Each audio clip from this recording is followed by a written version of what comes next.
So this is crazy.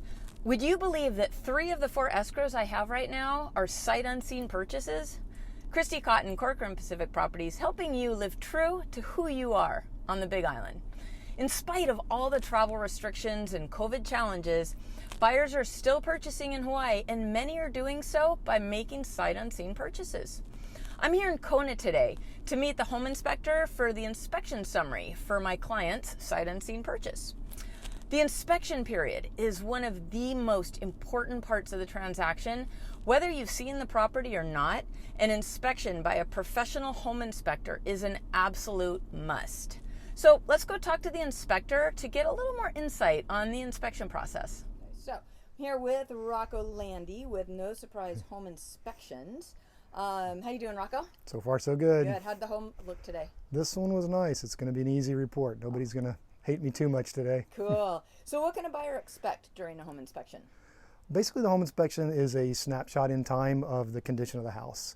I basically go around and look at a couple hundred things, take a couple hundred pictures, and describe and try to show you as much as possible anything that's broken, damaged, anything that might be damaging other components because of its condition. The idea is to let you know ahead of time anything that might cost you money to get up to where you want it. I also ask clients, if possible, to be here for the inspection. The more eyes, the better. And you may see things about the home that are not related to the home inspection, that I wouldn't be within the scope, we call it, of the home inspection that you want to talk about, that I may be able to shed some light on. So I'm curious, is there anything specific to living in Hawaii that you find on your inspections? The difficulty I'm going to have in answering that question is that I've never done home inspections anywhere but here. Okay. Wood rot, for example. Termites and dry rot, depending on where you are. Some areas 15 minutes from here are a bit up the mountain. They're closer to the cloud forest, and mildew and rot and whatnot can be a much bigger problem, and water intrusion, than in a neighborhood like this, which is sunny now and usually is. Generally, my impression from speaking with mainland home inspectors and talking to a lot of my clients who compare what they see here to what they left on the mainland is that it's actually a lot simpler here. We don't have to worry about freezes. That's a big thing, freezing weather, snow loads and whatnot.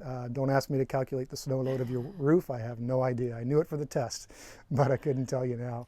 So with COVID, we're seeing a lot of sight unseen purchases. Would you agree? Probably, yeah, quite a few. This one included. Do you have any recommendations for buyers that are purchasing sight unseen from an inspection perspective?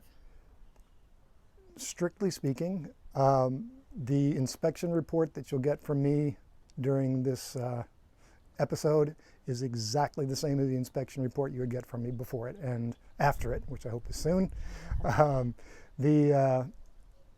The scope of the inspection is limited. I can't answer subjective questions. Inspectors don't do measurements. There's a wide variety of things I've been asked to do, specifically because of the sight unseen nature of a lot of the purchases. And on most of them, I've had to refer those back to the agent. I love it when a home inspection comes out with a good, clean report. I hope that was helpful for you. If you have any questions on inspections or properties in the Kona area, or anywhere on the Big Island for that matter, make sure you send me an email or comment below. Thanks for watching today. Aloha.